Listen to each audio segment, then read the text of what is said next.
ਪਈਆਂ ਨੇ ਸਰਕਾਰਾਂ, ਖਬਰਾਂ ਨਾ ਭਰੀਆਂ ਨੇ ਅਖਬਾਰਾਂ। ਆਉਂਦੇ ਪੁਤਲਿਆਂ ਦੀ ਹੁਣੇ ਖੈਰ ਨਹੀਂ, ਤੋਬੇ ਦੀਆਂ ਸੜਕਾਂ ਤੇ ਨਾਚ ਗਿਆਰਾਂ। ਸਭ ਡਰਦੇ ਆ ਅੰਜਾਮ ਤੋਂ, ਬਸ ਅਸਲੇ ਸੁਬਹ ਸ਼ਾਮ ਤੋਂ।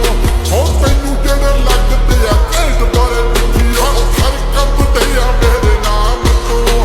ਚੜਾਈ ਆ ਅੱਗ ਲਾਈ ਆ, ਸਿੱਧੇ ਸ਼ਬਦਾਂ ਚ ਪੁੱਛੇ ਤਾਂ ਤਬਾਹੀ ਆ। ਉਹ ਮੇਰੀ ਗਲੀ ਆ ਮਹੱਲੇ ਦਾ ਭਾਈ ਨਹੀਂ, ਪੰਜਾਬ ਤੋਂ ਮੂਸੇ ਵਾਲਾ ਪਾਈ ਆ। ਕੋਠਾ ਪੈੜਾ ਏ